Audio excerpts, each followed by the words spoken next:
द्रव्य यज्ञास्तपो यज्ञा योग यज्ञास्तथा परे स्वाध्याय ज्ञान यज्ञाश्च यतयः संचित वृता। नमस्कार मित्रों, ये जो श्लोक है भगवद गीता के चौथे अध्याय का 28वां श्लोक है, जिसे हम आज गहराई से समझेंगे। तो आइए सबसे पहले इसके अर्थ को समझते हैं। तो जो श्लोक है वो कहता है, द्रव्य यज्ञास्तपो यज्ञ, अर्थात धन यज्ञ, तपस्या यज्ञ, योग यज्ञास्तथा परे, अर्थात योग यज्ञ और दूसरे, स्वाध्याय ज्ञान यज्ञाश्च, अर्थात स्वाध्याय और ज्ञान यज्ञ, यतयः संचित व्रता, अर्थात जिसके लिए व्रत का निश्चय लेते हैं। तो इस श्लोक में श्री कृष्ण कुछ और यज्ञों के बारे में चर्चा कर रहे हैं, और वो यहाँ पे कहते हैं कि कुछ लोग धन के दान के द्वारा यज्ञ करते हैं, कुछ और जो है वो तपस्या द्वारा यज्ञ करते हैं, कुछ लोग योग द्वारा यज्ञ करते हैं, कुछ स्वाध्याय और ज्ञान के द्वारा यज्ञ करते हैं, और कुछ और व्रत द्वारा यज्ञ करते हैं। तो यहाँ पर बहुत से विभिन्न प्रकार के यज्ञ हैं जिनके बारे में श्री कृष्ण ने बताया, और कुछ स्तर तक हम इन सभी यज्ञों को पिछले श्लोकों में समझ चुके हैं। यहाँ पर आइए हम इन सभी यज्ञों को एक बार पुनः समझ लेते हैं कि ये कैसे यज्ञ हैं। तो सबसे पहला जो यज्ञ बोला श्री कृष्ण ने, वो बोला धन यज्ञ, अर्थात धन के दान द्वारा लोग यज्ञ करते हैं। तो यहाँ पे जो इसका अर्थ है वो यही है कि कुछ लोग धन का दान करते हैं जिससे कि समाज का कल्याण हो सके, या ये जो इस संसार है इसमें सबका कल्याण हो सके। तो ये भी एक यज्ञ है। धन कमाने में वैसे कोई बुराई नहीं है, किंतु जब हम धन को केवल लालच के रूप में कमाते हैं तब समस्या होती है।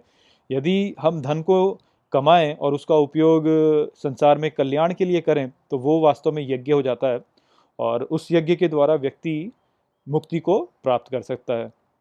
अगला जो यज्ञ उन्होंने बोला वो है तपस्या द्वारा यज्ञ। तो यहाँ पर जो तपस्या वाला यज्ञ है उसमें व्यक्ति जो होता है वो घोर परिश्रम करता है सत्य की प्राप्ति में। वो लालच और जो स्वयं के लिए प्राप्त करने की इच्छा होती है उसको हटा देता है, अपने अहंकार को दूर करता है, अपने अहंकार से किसी भी वस्तु को जोड़ता नहीं है, केवल सत्य की प्राप्ति की ओर श्रम करता है। तो इस प्रकार से जब व्यक्ति ऐसी तपस्या करेगा तो वो भी वास्तव में सत्य में ही चला जाएगा और इस प्रकार से मुक्त हो जाएगा।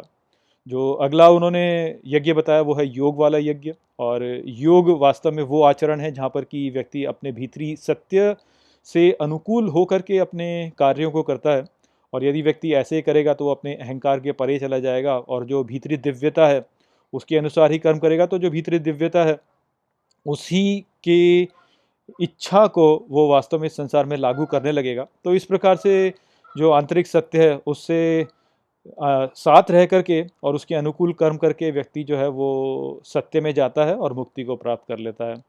आगे का जो उन्होंने फिर जो यज्ञ बताया वो है स्वाध्याय और ज्ञान वाला यज्ञ। तो यहाँ पर यदि व्यक्ति जो है वो ग्रंथों को पढ़ता है और उसमें दिए गए ज्ञान के द्वारा वो अपने जीवन के इस दृष्टिकोण को बनाता है, वो इस संसार को उसी दृष्टिकोण से देखता है, तो वो फिर सत्य के द्वारा ही उस संसार को देखेगा। तो इस प्रकार से जो उसका आचरण होगा वो सत्य के अनुकूल हो जाएगा, और ऐसा व्यक्ति जो है वो भी वास्तव में फिर मुक्ति को ही प्राप्त करेगा। और अंत में श्री कृष्ण ने व्रत बताया। तो व्रत वास्तव में अनुशासित जीवन है, और यदि कोई व्यक्ति एक अनुशासित जीवन जीता है, जो कि ऐसा जीवन है जहाँ पर कि उसके जो कर्म हैं वो उसकी भावनाओं से प्रेरित नहीं है, बल्कि वो अपने विवेक के द्वारा अपने कर्मों को करता है, तो उस प्रकार से देखा जाए तो फिर वो व्यक्ति वास्तव में मुक्त ही है, क्योंकि वो उसकी भावनाओं के द्वारा कार्य नहीं कर रहा है, कि अपने जो ज्ञान है उसके पास में उसके द्वारा ही कार्य कर रहा है। तो वो फिर अपने कर्मों के नियंत्रण में है और इस प्रकार से वो मुक्त है। तो इस प्रकार से यहाँ पर ये विभिन्न प्रकार के यज्ञ हैं जो कि श्री कृष्ण ने समझाए, और निश्चित ही इन यज्ञों के द्वारा हम अपने जीवन में मुक्ति को प्राप्त कर सकते हैं।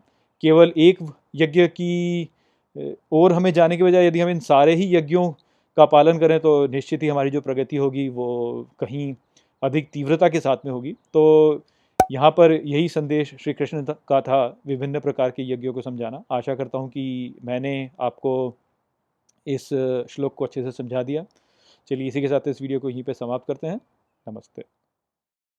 वीडियो को अंत तक देखने के लिए धन्यवाद। यदि आपको ये वीडियो पसंद आया हो तो इसको अपने प्रियजनों के साथ में साझा करें और इस ज्ञान को और फैलाएं। यदि आपके पास कोई भी प्रश्न है तो मुझसे इंस्टाग्राम पर जुड़िए। वहाँ पर मैं हर शनिवार रात को एक लाइव Q&A सेशन रखता हूँ और आप मुझसे वहाँ पर अपने प्रश्न पूछ सकते हैं।